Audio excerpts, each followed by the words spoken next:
mwe batali baganda mumpulirize gano basanga kabaka yekka ne mama mukulu lwasi oli muganda n'okunsinga ebyaddala sola kutira mugano mavivi gateka kutaka ga kabaka naye nsaba naye mbuzeeyi mukulu lwasi kyonsonyiwa bange ekirungi bye nayogera vidiyo ezo zinazirabye zaddako oli omukyala yatukosa naye nakunyonyoddeko ekyava nti nze nakuliziwa single mother era nze omuntu akwata ku mukyala bambi kinkola bubi so sawulira saidi yo ekyo kyensaba onsonyiwe nansosa kuwulira saidi yo naye saagiwuliriza nze kasita nalaba oli omukyala nensumulula so onaivani akola ensobi wamuŋŋamba teyampita neŋŋamba anko bajjo neŋŋamba mukulu Emma nga noonya ne ekirungi nkusanze ate wansanyusiza ebigambo laba muzeeyi abantu bangambye tulina omulimu wano era balobyatyemu ng'ovuma wisdom no because actually balina kye bagambye bano bannamawulire basobola okuba era kyemwe bakimanyi nga bagamba on a serious notice nti omuntu ajja to have equity alina okuba n'engalo ze nga zina equity ayagala obwenkanya mu kooti nenga nedda sijja kikola wadde mukulu lwasa yanvumye sigenda genda ate kukola kintu kyekimu no okay buli omu asobola okukola ebyo ne tuddawo naye nenga nedda naye kakati muzeeyi waali mukulu Sipapa mukulu Emma kojja bajjo kakati tegowali kyekigaana tebisala kugaana so wendi wano kyekyo ono ye MP w'Masaka 226 kati akagalo singa wakanteeka mukulu lwasa sente bannangira abamugagga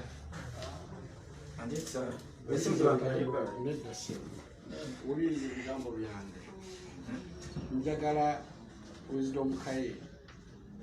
onsangule mu memore yo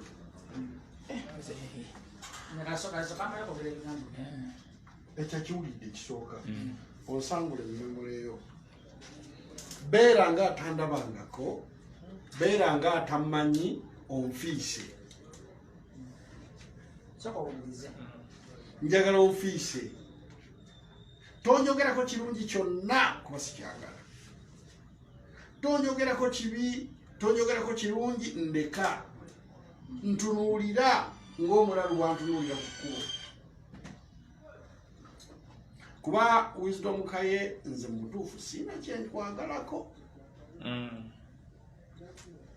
amazima nga babuulira sina kyenkolaki sina kyemwagalako nkusabira obeere n'emirembe gyo nange mbeere n'emirembe gyange naye lekerawo kunswaza onswazizza ebbanga ddene nnyo era mpulira mu mutima ntunuulira bajjo ono nentunuulira abantu abali wano mpulira nga mutuufu sagala nakusonyiwa owulira mpulira ekintu ono yasala namusonyiwa kuba nakedde explaininga buuza oyo omusirikale wange kedde ku kooti nenvaayo negenda kusainaekotazi nenvaayo nagambe sina mulimu gwonna gwe ngenda kukola era nabaganye nobawo interview mpaka nga Wisdom Kaye ali munda ate nga omuleese wano nga tombuulidde oli munafuusinnamuleeta wano kuba Sipapa yakoze eki yamuleese ziri bali mu bizinesi zaffe zitukola endala ezitali za showbiz kakati wasa tusaabuza Kaye musonyiwe bw'oli muzadde Uganda olina abantu musonyiwe tagenda kuddamu kwogerako tagenda kuddamu kwogerako mwakola ebibiri saagala addemu kunjogerako Kaye owulidde era okukolanga Kaye azzemu okunjogera kuba ne mundeke era sibiddamu nange nemawulire nze ntuuziza lwasa wano ne basipapa Kaye baddamu okukola nga azzemu okukola ku lwasa bajjo saagala addemu kunjogerako kigambo kyonna tandabagako n'ekirungi saagala talina kyoyagala saagala kirungi saagala bibi njagala abeere nga atandabangako omulimu teri muzeeyi ate omulimu tompadde muzeeyi Kati kandika okukolanga mukulu Sipapa we yagambye nsaba onzikirize muzeeyi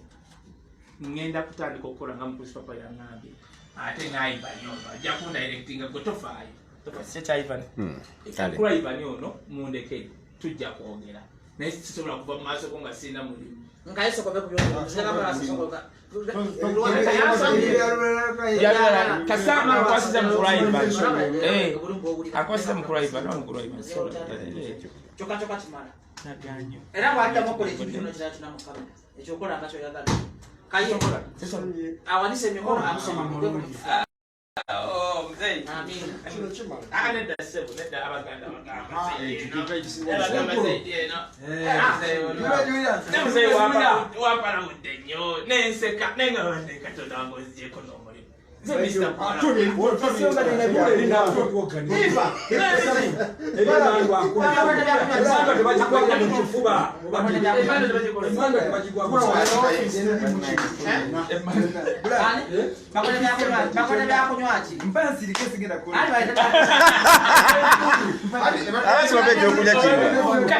celebratinga. Ene mukulu lwasi. Nane njagala okwebaza abantu by the way. Banamawulire njagala okwebaza. Era kino kiwa ekyokuyiga babloga mwena abali eyo. Because nze ekiro zinali sikulwasa kyakola live gade page aga Katonda mvuga nga Katonda ndawa siti following angako bajja naye nasuze ntudde onakubira kino onakubira kino ndeko okubaza anko bajjo mukulu Sipapa mukulu Emma n'abalala baagala okujja wano kubanga ekyo kiraga obuvunanyizibwa kiraga nti no waliwo abakwagala kubanga waliwo abantu nze Kampala abampita mbutufu n'otokola ki n'otonyoma njagala okubaza mukulu Sipapa era batugambye nti no mukulu Lwasa ali wano Nyanga balagiridde wano. awo kino kino so njagala okwebaza mwena abantu abajagala bane tebanakunkwata abamu bagambye nti wizidde omukola kino nga no mukulu Lwasa namunoonya dda so nze kyemmanyi ngenda kunoonya mukulu Ivan Mulindwa nze mmanyi muzeeyo yansonyiwa wenanoonya mukulu Ivan Mulindwa ekyo tukiteeke waggulu mukulu Ivan Mulindwa mukulu Lwasa tasobola gana kumpa mulimu mwe mwesigike mukweseewa ndabona omwana gwomanyi gye tubadde wuno nga tuli ku bintu birala ijjo kyekyo ate kati wekweka mukulu Lwasa kati bisiga munyina kunoonyezebwanga basefusi babitibw ebitono bito naawe nga wobimanyi kano kasonga katono nnyo uliriza kati labayo kati olaba eggwanga nga wetugenda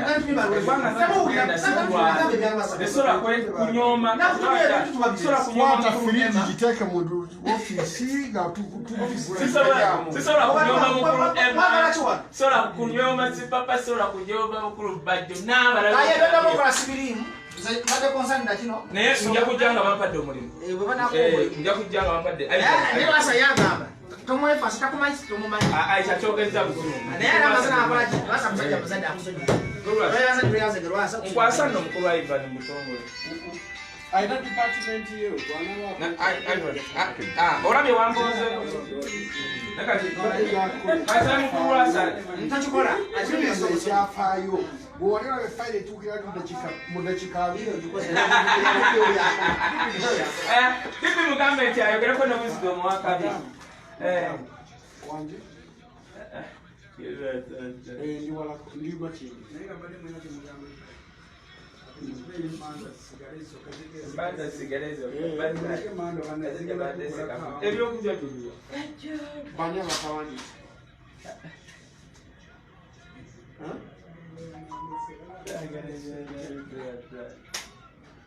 lwaki tokakuya ekifaananyi bange nkasoma mu kifaananyi